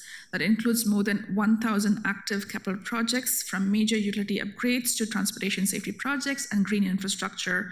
And these assets form the backbone of Portland's livability, safety, and economic vitality. But with that scale comes responsibility. And our current systems, while designed for siloed management, are not sufficient to oversee infrastructure of this magnitude. And that's why the One Water framework and the Unified CIP are so important. They are about creating systems that match the scale of our assets and systems that are integrated, strategic, and resilient. Next slide, please. I do not have anything to do with the creation of this slide, so I want to give full kudos to Ludwig, who was then with the Bureau of Planning and Sustainability, and now, luckily for us, within BES. This came from him, but I wanted to share this slide to show how each one of our bureaus has its own approach or timeline to strategic capital planning. And while that makes sense historically, we have opportunities to coordinate across bureaus in the long range and the mid-range planning phase. That critical space between the long-range visioning and near-term delivery is going to be so critical in how we approach coordinated infrastructure. There's opportunities to avoid misalignment, and it highlights why Unified CIP is so important. By aligning how and when we plan, we can identify opportunities for joint projects earlier, reduce disruption, and ensure that every dollar we invest is going further. But this is a great summary of the planning process that each of our bureaus use, both in the long range and short term as well. Next slide, please. This slide shows why Unified CIP matters. We are coordinating between 2025 to 2030. We will be coordinating $77 billion in planned investments across public works. These are some of our city's most viable and impactful infrastructure projects, projects that directly affect livability, safety, and resilience. And the unified CIP is driven by 3 strategic goals, which is better community outcomes, so infrastructure solves multiple problems at once, improve delivery, so we complete projects more efficiently and with fewer disruptions, and long-term financial sustainability, so we invest wisely, look for coordinated funding opportunities, and we also look for equitably investing over time. This moment also reflects a structural opportunity created by a charter reform. For the first time, we are aligned under one service area, giving us a political will and operational structure to coordinate at scale. We are also facing a $1.2 billion annual funding gap to maintain and upgrade our assets, and that's a sobering number, and it demands that we act collectively. So there's greater transparency, comprehensive solution, better stewardship of finances, and streamlined processes that reduce staff burden and improve delivery. And that's a process of unified CIP, which is to be smarter, faster, more equitable infrastructure investment. Next slide, please. This slide shows a unified CIP implementation timeline. Given the scale of what we are coordinating, we have structured the unified CIP rollout into 3 distinct phases. Phase 1 is a current state assessment that ran from March through May, and if you see this, it's somewhat similar to the One Water, which looked at the current state, what are we going to, what are we hoping for in the future state, and how do we get there? So the phase 1 is a current state that ran from March to May of this year. We reviewed each bureau's capital planning systems, governance models, asset conditions, and more. Phase 2 is where we are right now, which is focused on engagement. We have held 6 sessions so far with staff, leadership, and subject matter experts, and we have 1 more this week. We're also interviewing peer jurisdictions to bring in the best practices from other cities, and we're doing that with the intention both for Unified CIP and One Water. And we're learning a lot from what other cities across the country are doing. Phase 3 is a design phase. From August through November, we will finalize our recommendations, identify joint project opportunities, and start building decision-making dashboards for transparency and coordination. And along these internal efforts, we are building a communication plan to help council, advisory bodies, and our staff stay informed. And this will include a website, FAQs, briefings, visual dashboards, and clear tools to understand what's coming. Our long-term goal is a unified 5-year capital plan that will reduce disruption and help us deliver more integrated public works outcomes.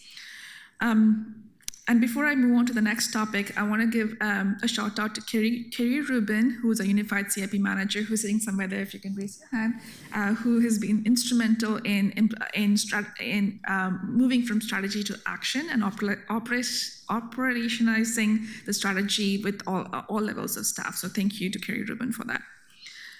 Next slide, please.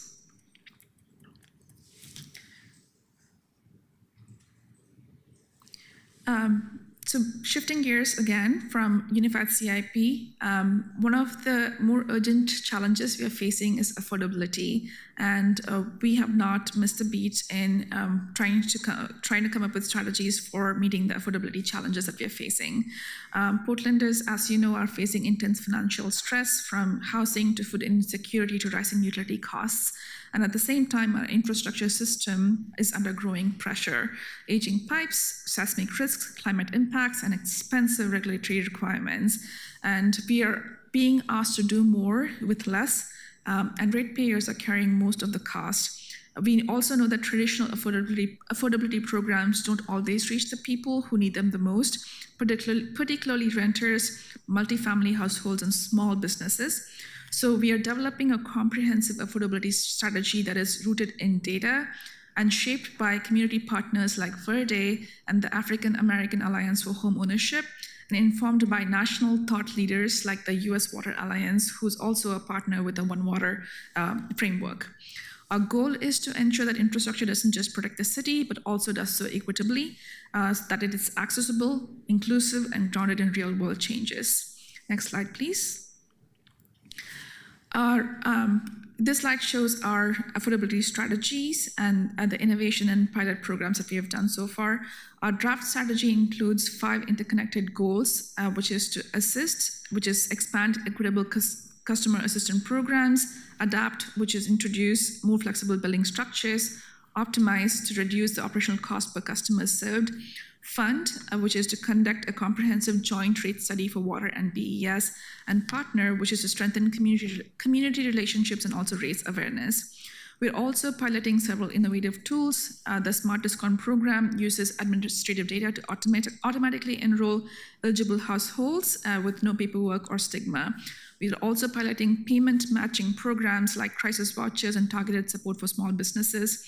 We're building a performance framework to measure what's working and refine what's not. And we have launched a joint rate study between water and BES, the first of its kind for Portland, which will let us evaluate affordability for customer perspective, not just by bureau. So in short, we are shifting from fragmented reactive programs to unified proactive strategy, because affordability is not just a feature of a system, it's a requirement for its legitimacy. And I want to give a shout out to both Quisha Light and Ting Lu, and Eric Pacheco, who's here, and then Sherry is Peterson from BES, who's been leading affordability work for both bureaus jointly. Next slide, please. One of the most significant structural changes underway is the growing integration of water and BES, which at this time includes integration of the water and BES leadership. These two bureaus operate deeply interconnected systems, and water delivers clean water, BES manages wastewater and stormwater, but for the customer, like I mentioned, it's all one system, one bill, one expectation of service. We're moving towards a unified leadership model that allows us to plan, budget, and deliver jointly, align rates and capital projects, strengthen financial sustainability, and at the same time, streamline service delivery. This is not about erasing identity, it's about building shared strength, and it also supports integrated project delivery, shared emergency response, and career pathways that spans both organizations. And above all, it centers customer experience, because we want to make sure that they are seeing it as one system. The future we're building one water system, one utility, one coordinated strategy. Next slide, please. Earlier this month, Portland participated in the One Water Summit hosted by US Water Alliance, which was a leading national gathering of utility leaders, researchers, policymakers, and community advocates focused on integrated and equitable water systems. At this time, I want to acknowledge at this time we are at a budget constraint, which is really looking at travel and training opportunities, but we are looking at $1 billion worth of infrastructure changes. And so we sent a cross-bureau of delegation from BES and the Water Bureau representing Portland's progress, and also to learn from peers. And I'm proud to share that Portland stood out. In just 1 year, we've launched the Unified CIP, built a joint affordability strategy, aligned capital planning, and began breaking down the operational silos that have existed for decades. And what we heard from our peer cities was very clear. We're not alone in facing the affordability pressures, climate risks, or aging infrastructure, but it was reassuring to hear that we are ahead of the curve in building the integrated resilient systems that those challenges require. The summit also strengthened our national partnerships with utilities, researchers, and philanthropic funders, and affirmed our role as a national leader in the One Water movement. Next slide, please. Our participation in the summit helped crystallize 5 strategic priorities that are now guiding our next phase of implementation.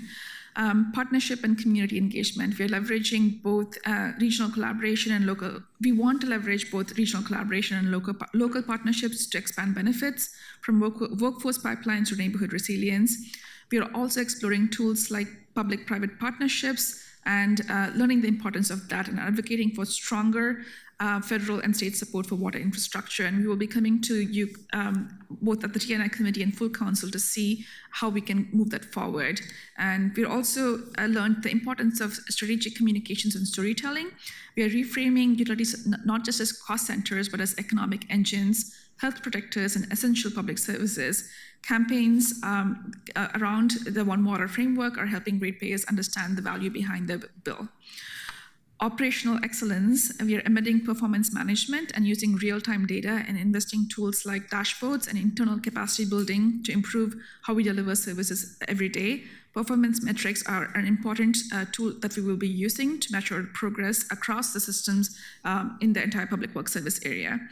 And finally, we are integrating a rate planning with long-term climate, capital, and equity strategies. So we're not just fixing yesterday's problems, but we're also building tomorrow's problems, tomorrow's solutions.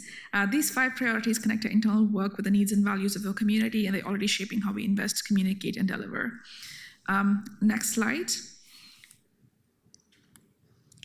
I want to acknowledge that this month, July, marks 1 full year since we launched the Public Works Service area, and this structural shift is also already reshaping how we work. Portland Parks and Recreation has officially joined the service area, recognizing the critical role that green infrastructure and community spaces play in public health and livability. We also completed a first joint business process, aligning capital and operating plans across bureaus to reduce duplication and increase coordination. And we also had a first ever Public Works Week together. Thanks to Council for attending and recognizing that. It was a moment to honor the people behind the work and the crews fixing water mains and paving streets, and planners designing safe infrastructure, and analysts crafting affordability programs, and people behind our water and stormwater systems as well.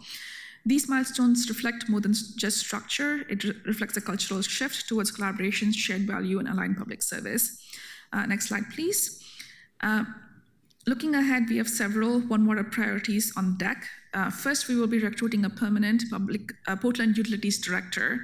This role will unify leadership across water and BES and bringing clarity, accountability, and vision to a system that serves nearly every Portlander and over 1 million customers across the state.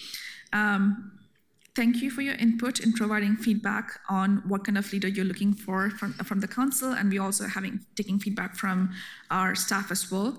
Second, we are launching the One Water Innovation Forum, which is a space for piloting new tools, fostering cross-bureau collaboration, and scaling ideas that improve service delivery across the city. Third, we will be finalizing and publishing our 2025-2030 affordability strategy with clear goals, performance metrics, and accountability measures. And fourth, we will begin the scope of work for the joint BES water rate study, ensuring that our financial planning reflects a customer-centric, equity-driven approach. And finally, we are focused on communications, both internally and externally. We want our staff, our council, our partners, and our community to understand what One Water is, why it matters, and how it's shaping the future of our city, and the same with Unified CIP. So this next phase is about building momentum, moving from structural change to sustained impact. And with that, thank you, Chair Clark and councillors, for your time and leadership and ongoing partnership. The work we shared today represents not just a technical or operational shift, but a cultural transformation in how Portland stewards its infrastructure and serves its people. We're moving towards a future where our systems are coordinated, resilient, and built around equity. And we're doing it together with you, with our staff, and our community. And with that, I welcome questions and look forward to the discussion. Thank you so much, DCA Dhanapal. That was a very thorough presentation, lots for us to digest, and lots of change. I don't know if my colleagues have any questions. I certainly do, but or comments. I don't see any hands up yet, but Councillor Green. Thank you. Thanks for the presentation and for being here all committee long to brief us. And I'm really excited about the direction that you're going. And you've got a great team, and that gives me personally a lot of encouragement. I'll have other comments, but I did want to ask one clarifying question and just understand a little bit more about the Smart Discount program. Can you walk me through a little bit about how that works? Because I just want to make sure that we're not going down a road that we're revealing too much information to communities who might be vulnerable in a very risky time using tools like AI and sort of that sort of thing. So I hope that my kind of intent to the question is clear, but if not, I can clarify that too. Thank you. That's a great question. It's the Smart Discount program is a financial assistance initiative for water, sewer, and stormwater customers facing hardship, and it's a automated, data-driven discount system powered by machine learning designed to reduce financial strain on eligible residential customers without requiring them to apply manually. And I do know there's an AI component to it, and if you would like more details on how that works, I'm happy to bring forward somebody to the podium. Great. With that, I request Eric Pacheco to talk about the AI. Thank you. Hi, good morning. My name is Eric Pacheco. I'm the Strategy, Integration, and Policy Manager at the Water Bureau and also the Affordability Lead. The Smart Discount Program, I'll mention, is still in a pilot phase. It is not fully implemented and we're still fine-tuning it. But we are partnering with Service, which is a spin-off of the University of Chicago, and it uses both our customer data from our system as well as publicly available data. And it uses a proprietary algorithm of the company called Service. And so what it does is that it uses an economic term called willingness to pay to automatically assign a discount that is a portion of the bill. It's a percentage base as opposed to the flat discount that we have right now. And what we found right now is that our flat discount is sometimes too large and sometimes too small. And so we're trying to figure out how do we expand the participation in our current assistance program without expanding the size of the budget. So it's really making a better and smarter use of the funds that we currently have, because those programs are funded through rates. But one of the things that we found earlier on is that those bills are not necessarily translating into increases of payment, and so we are coupling that with some incentives like providing more assistance. And I see Director Light is on the screen, so if she wants to provide more information. Director Light, did you want to say? Good morning, Councilors. Good morning, Councilors. Felicia Light, Interim Director of the Portland Water Bureau. I did want to just add something to specifically address the question I think that I heard from Councilor Green regarding just the privacy aspect. And one of the things that we've been very thoughtful about in doing this is making sure that this is what's called supervised machine learning. So we are not just letting the algorithm go out and do whatever it wants to do. We are taking data in, training and teaching it little pieces at a time. We are also very careful about the data that we're bringing in. And we are working with, we've been having conversations with our city data teams so that they are prepared. Once we are ready to actually launch the algorithm, we will have an assessment done of the algorithm to ensure from an equity standpoint that it is behaving in the way we need it to, that we're not pulling in anything that we shouldn't. So before we fully launch it, we intend to do an impact assessment on the algorithm. But we're still in the process of testing that algorithm. So it hasn't been launched. Nothing has happened with it yet. My team is actually kind of reviewing some of the data coming out of it. So we won't let it go into the system and do anything with the community before we are sure about that. I really appreciate that expanded nuance there, Director Light. You've anticipated my concerns around the privacy issues. I think I understand what the willingness to pay approach is, and I think, I generally think it's kudos to you guys for figuring out how to stretch the value of our program offering in our kind of constrained resource environment. And I think that's my only question at this time. Thank you, Councilor Green. I'm also interested to hear that we're using AI. I've been wondering when that topic would be coming up in any situation. Councilor Kayama Lane. It's great to hear about this unified program. It's been greatly anticipated and is very exciting.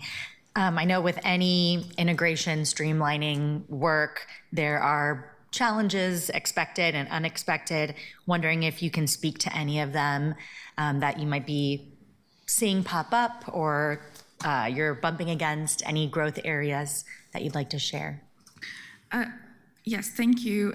On a very, very high level, change is hard for anybody. And when we are trying to create organizational change and structural change and programmatic change, it is, things have worked well in the past several decades. So doing it now might be change, why are we changing? So making sure we understand the why behind it and what are we trying to get towards is been crucial. And we have worked towards communicating that with staff and other stakeholders as well. And it's it is a process, and for everyone to fully embrace it, it's going to take time. So I think understanding that is going to be critical. And then also there's, with respect to One Water or Unified CIP or anything in the infrastructure space, there's also the financial elements that is going to be challenging, because we have the enterprise funds, which are different from the general fund. We are operating out of different funding buckets. And so using a model that will work towards all of that is going to be very, very important. The way we handle finances, making sure we have a rate model that will financial model that will address those questions is also going to be important. So we are looking at the legal and the financial aspects of it as we implement the strategy, and we're working together with CBO and CFO and city leaders as we implement any changes as well. Those are some of the high-level ones. Thank you. I just want to riff on what Councillor Koyama Lane is saying. Is first of all, I think this is one of the most exciting byproducts of charter change, is what's going on in public works, in the public works service area. I'm very excited by what you're doing, and I know it's very challenging. I don't want to speak for my colleagues, but I think I can say that we want to be your partners in this. We're very, very interested in what you're doing and the culture change that Councillor Koyama Lane mentioned. So let us know if there's anything that we can do to facilitate that culture change, to help you, to appear, whatever you need to support that effort. I think we would like to help you because we're all very invested and very excited in what you're doing. And now you've got parks as well, and we'll be very interested in how you integrate that. Particularly with our earlier presentation from the pub, I mean, they have some very interesting ideas too that may be premature, but I think they're there to help you as well. But I think this is really one of the most exciting byproducts of charter change, and we know it's a heavy lift for all of you to do this integration, but we're there for you. If there aren't any other questions or comments, I just thank you again. Thanks to your team, everyone here, the work that you're doing. We appreciate your being here all morning with us as well. Priya, thank you so much. Thank you very much. Appreciate your partnership and leadership. So we just have a brief announcement, and we're almost on time. Our next meeting is Monday, August the 11th. And just note that it's probably our only meeting in August, because I believe we're taking a kind of a council recess the last 2 weeks of August. But what we're planning for that August 11th is a long-awaited presentation, a discussion of the interstate bridge replacement. And we may also be, PBOT may be bringing forward something around parking as well. But just so you know, we're also working on trying to do some tours, possibly a tour of IBR and other projects as well. That's in the works. But it'll be a big day for us to hear an update from the interstate bridge replacement. We also may invite some people from Vancouver to come over and join us, since they're on the other side of the bridge. With that, I think I will adjourn the meeting of the Transportation Infrastructure Committee. Boom.